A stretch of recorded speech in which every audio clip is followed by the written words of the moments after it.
How's it going, guys? Easy PC here, back with another video. Today I'm going to be bringing you the best gaming computer under $800 in the month of October 2018. Apologies for taking such a long time off. I was traveling for about a month and a half straight. If you want to see a video of my trip to Italy this summer, I'm going to have that link down below in the description. And if you're curious as to everywhere that I went and how long I was there, I'll put that in the description, but I don't really want to talk about it in the video because a lot of you don't really care. So I'm going to hop right into the build.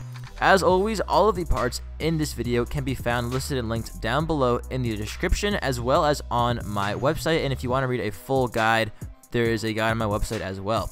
Anyway, getting things started with the CPU, I went for the Ryzen 5 1400. It's a quad-core CPU from the Ryzen line.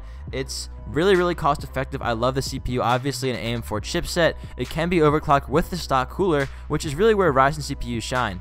And thanks to multi-threading, you're going to have some extra threads, which means this CPU is going to be great for multitasking as well. It's not going to bottleneck with the GPU that I have chosen for the build, nor will it bottleneck a GPU if you choose to upgrade in the future. If you plan on doing any extracurricular tasks besides gaming, such as multitasking, rendering, editing, recording, if you want to stream, or anything else you'd like to do, the Ryzen 5 1400 will be able to handle it no problem. For the motherboard, I chose the ASRock AB350M. It is a Micro-ATX motherboard, although thanks to the AB350 chipset, you will be able to overclock, and it can support up to 3000 MHz RAM and dual channel memory, with a max supported memory of 32 GB. I went for a Micro-ATX board so I could save some money. It's got all the necessary features that a beginner builder would want.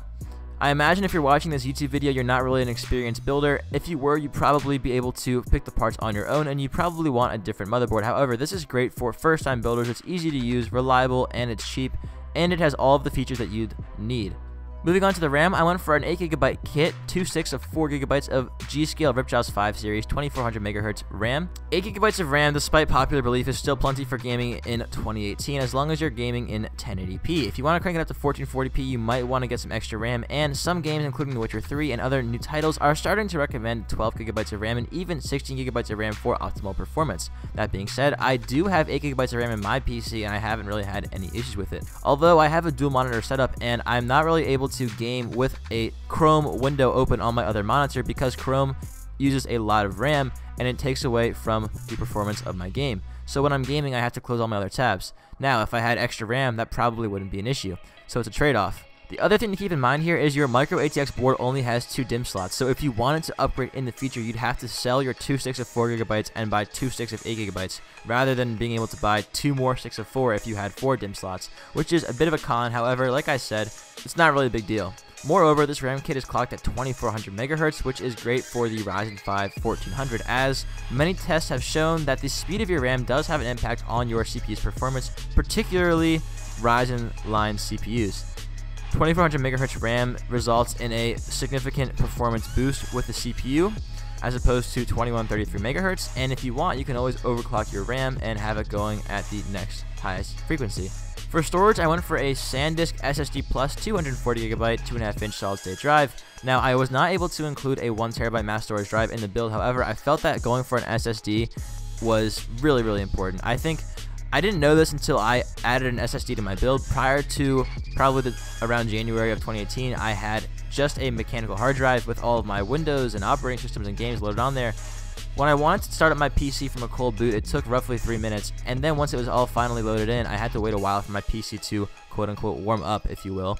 With the solid-state drive, after I transferred my Windows drivers and a few of my favorite games to my SSD, my computer boots up within 30 seconds, and it is lightning fast and incredibly responsive. The difference is night and day, and I'd highly recommend it. However, 240GB of storage is not a whole lot, especially if you'd like to have a lot of games downloaded, so I'd recommend in the future adding a 1TB mechanical drive, just so you have the necessary space for other things like your other files, which could be movies, music, programs, pictures, etc.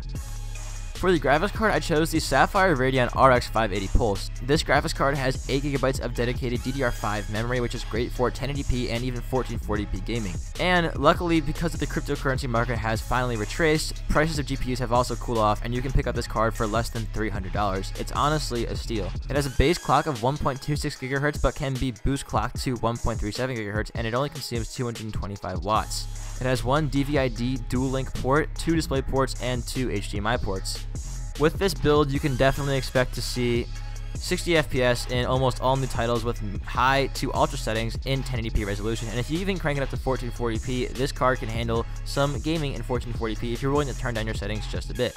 Powering the build, I went for the EVGA BV 450 watt 80 plus bronze certified power supply. It's a cheap power supply and it gets the job done. Unfortunately, it is not modular, and if you'd like to add a modular power supply in the future, you could always do so. However, this power supply is 80 plus bronze certified, meaning it is power efficient. It has more than enough power to supply the build, and thanks to our case with plenty of awesome cable management options, it won't be an issue making sure your cables stay neat and tidy regardless of them not being modular.